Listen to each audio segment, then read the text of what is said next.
እኔ ወንድ ወዳጅ ነኝ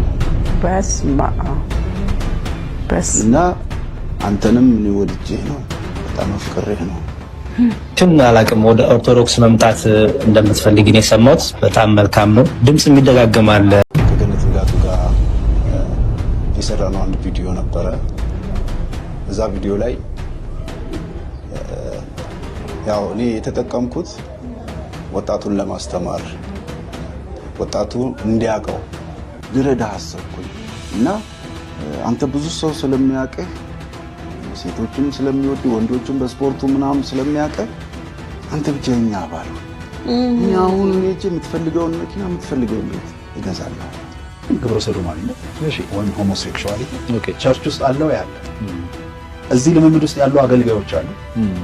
በሰዓቱ ስለ ህመሜ ለማውራት ነበር ከሷ ጋር የተገናኘ ነው እና በህመም ሰዓት ምናምን ሲል ያው የሚደውሉልኝ ሰዎች ነበሩና ይሄን ፓስተር የተባለው ደግሞ ፕሮፌት የሚል ነው። ላለፉት 9 ዓመታት ግብረ ሰዶማዊነት እና መድረክ ላይ ቆሜ ሁሌ ሳገለግል ይሄ ነገር በቃ ይመጣል እንዴት ነው እግዚአብሔር ዝም ያለው እያልኩ ነው የምለው። እኔ ሸኘኝ ብሎ የገባ መኪናዬ ውስጥ ያዘኝ ብሎ አንገቴን ማሻሸት ጀመረ። እኔ ሰብኬው ሃሌሉያ ምናምን ብዬ ወጥቼ ከደፈረኝ ስንቱ ወጣት አልቋል። የ40 ሰው ሁለቱ ነው ሶስቱ ትዛል ብሎ 40 መድረሳቸውን አስታውሳለሁ። የሹአ መሺኻ ይህ ከባድና አወዛጋቢ ትዕይንት በሰሞነ ሕማማት የክርስቶስን ሞትና ስቃይን ለማሰብ የሜክሲኮ ታክስኮ ከተማ አማኞች የሚያደርጉት ፈታኝ ትዕይንት ነው። ኪሪየን ኤሌይሶን ቸርች ውስጥ ፓስተሩ ምክትል ፓስተሩ ማለት ነው የ14 ዓመት የ13 ዓመት ቲኔጀሮችን ወንዶች ልጆች ከመጋረጃ አለ እንደዚህ አይነት መጋረጃ ጀርባ መድረኩ ጋር ወደዛ ወስዶ ነው የደፈረም ብለው ሁሉ ኢንተርቪው ሰጥተዋል። ልጆቹ የሃይማኖቱም ስም እንዳይጠለሽ ያልተሰማ ነገርም እንዳናሰማ በሚል በሚዲያ ላይ በወቅቱ አላሳወቅንም። አሁን አፍጥጦ ስለመጣ ነው እኔ ራሴ ተናገርኩ። የተደፈሩ ልጆች አሉ። የተደፈሩ ወላጆቻቸው ቤተክርስቲያን ነው የላኳቸው፣ ለጸሎት ነው የላኳቸው። ቤተክርስቲያን ቢሄዱ ስነ ምግባር ይማሩልኛል ጥሩ ይሆኑልኛል ብሎ ነው ወላጅ ወደ ቤተክርስቲያን የሚልከው። ፓስተሩ ምክትል ፓስተሩ ይደግፋል። ዋናው ፓስተር ሲነገረው ሰውየው ማሰናበት አልፈለገም፣ መልቀቅ አልፈለገም፣ ሂድ ማለት አልፈለገም፣ ማውገዝ አልፈለገም። ለምንድን ነው? እሱም ተባባሪ ነው ማለት ነው። ተባባሪ ስለሆነ ነው ማያወግዘው።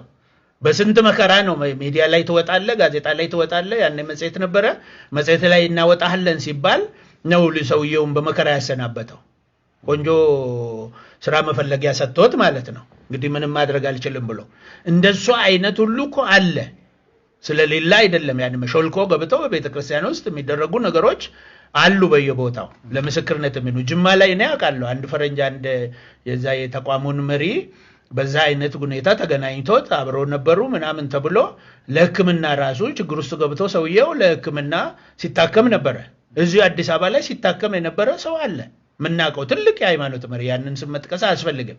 በቤተክርስቲያን መሪ ተደፍሮ ማለት ነው። በነጮቹ ተደፍሮ ማለት ነው። አብረው ብር ይሰጧቸዋል፣ ለብሩ ብለው ይታለላሉ። ከዛ ፊስቱላ ከዚ ይዛቸዋል። ከዛ ወደ ሕክምና ይገባሉ፣ ወደ ኦፕሬሽን ወደ ምናምን ይሄዳሉ። እና ፊስቱላ ከዚ ያው በወንድ ማለት ነውና እንትናቸው ሰገራቸው መቆጣጠር ያቅታቸዋል። በዳይፐር በምናምን የሚሆኑበት ሁኔታ አለ እኮ የአንደርግራውንድ።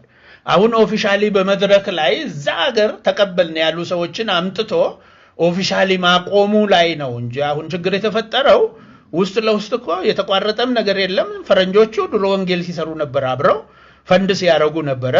ለምሳሌ ቸርች ኦፍ ስዊድን የሚባል እኔ ዛሬ 30 ዓመት ነው ማቀው እዛማ አይቻለሁ። ባዶ ሆኗል፣ ህንጻ ብቻ ነው ግን የስቴት ቸርች ነው። የአስራት ከያንዳንዱ ስዊድናዊ አስራት የሚቆርጠው መንግስት ነው። ልክ እንደ ቫት ይቆርጥና የተቆረጠው ከ110 ከደሞዝ ላይ የቸርቹ ማማኙን እስላምም ልትሆን ትችላለህ፣ ቀጥታ መንግስት ወደ ቸርቹ አካውንት ያስገባላታል። ከዛ የቸርቹ አካውንት በጣም ገንዘቡ በጣም ተከማይቶ ከልክ በላይ ሲሆን መንግስት እንደገና ልማት ድረስላበት ብሎ ጠየቀ። ስጡኝና ልማት ልስራበት ተቀምጠው ምን ያደርጋል? ራሱ ነው የሚቆርጠው፣ በግድ ነው የሚቆርጠው።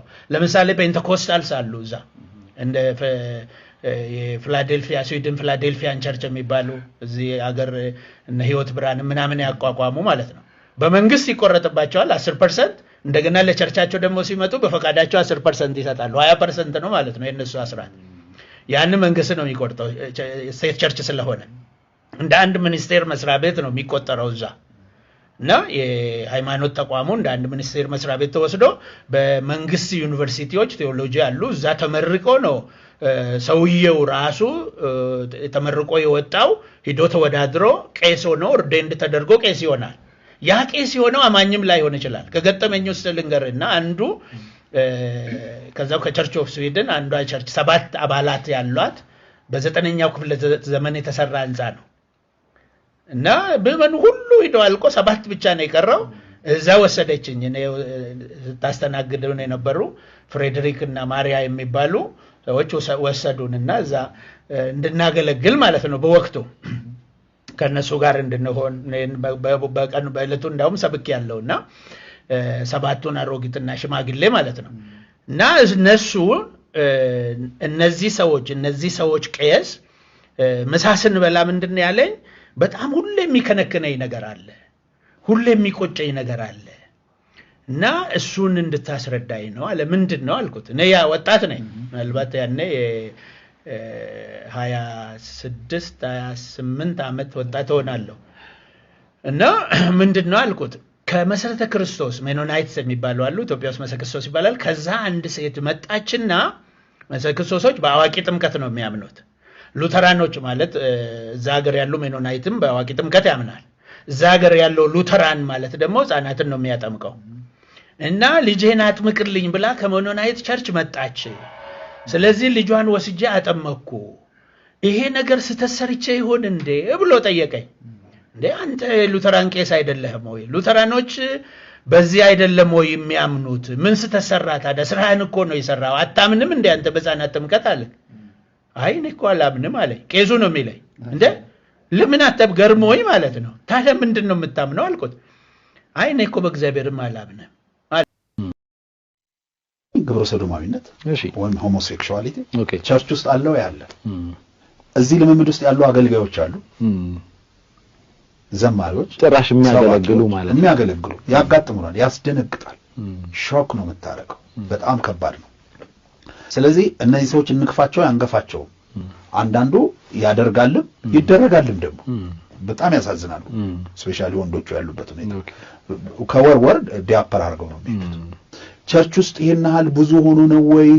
በጣም በዚህ ላይ ይላል አንዳንድ ሰው። እኛ ሀገር ደግሞ ታውቃለህ ክፉ ነገር ይባዛል። በጣም ደግ ነገር ነው የማይባዛው፣ ክፉ ነገር ይባዛል። እርሾ ነው ያው መጽሐፍ ነው። ግን ደግሞ ቁጥሩም አሳሳቢ በሆነ መንገድ እየጨመረ ነው የመጣው። እንደውም አንዳንድ ትግሎችም ወደፊት ለማድረግ እቅድም ያላቸው ይመስላል። አሁን ደግሞ ስጋት እየሆነ ያመጣው ወንድ ልጄ ወንድ እንዳያገባብኝ፣ ሴት ልጄ ሴት እንዳታገባብኝ እግዚአብሔር አንዳንድ ወላጆች ይነግሩኛል። በቃ እግዚአብሔር ሆይ ብዬ እየጸለይኩ ነው፣ ጸልይልን ወንድ ልጄ ሴት እንዲያገባ፣ ሴት ልጄ ወንድ እንድታገባ። ያኛው ስጋት ቀርቶ የባሰ ስጋት መጥቷል። ለመስማት ራሱ ይዘገንናል። ግን ደግሞ ቤተክርስቲያን ውስጥ ይሄ ነገር ገብቷል። አሁን አንተም እንደገ 9 ዓመት በፊት ነው እዚሁ አሁን ኢንተርቪው ያረክበት ባለው ቦታ ላይ አገልጋይ መጣ፣ የቤተክርስቲያን አገልጋይ። ታሪኩን በግልጽ የምናገረው እንድናገር ስለፈቀደው በፊልም አወጣዋለሁ ሁሉ ብሎኛል። እንግዲህ ያደርገዋል ብዬ አስባለሁ። በቤተክርስቲያን መድረክ ላይ ቆሜ ያገለግላለሁ። የወጣቶች አሁን እንዳውም የህፃናትም አገልግሎት ላይ ተሳታፊ እንደሆን እድል አግኝቻለሁ። ግን ላለፉት 9 ዓመታት ግብረ ሰዶማዊ ነኝ እና መድረክ ላይ ቆሜ ሁሌ ሳገለግል ይሄ ነገር በቃ ይመጣል፣ እንዴት ነው እግዚአብሔር ዝም ያለኝ እያልኩ ነው ምለው። እና በየቀኑ ነው ድርጊቱን የምፈጽመው፣ ምደረገው ነው ያለው። እንደ ሚስት ነው ራሱን የሚሰጠው፣ ተደራጊ የሚባለው ታይፕ ነው። እና ሰው ሳጣ ከገንዘብ ከፍዬ ነው ምደረገው። እና እንደ ሚስት ከሚጠቀሙብኝ መካከል አንዱ በገዛ ቤተክርስቲያኔ የሚያገለግል ወንጌላዊ ነው።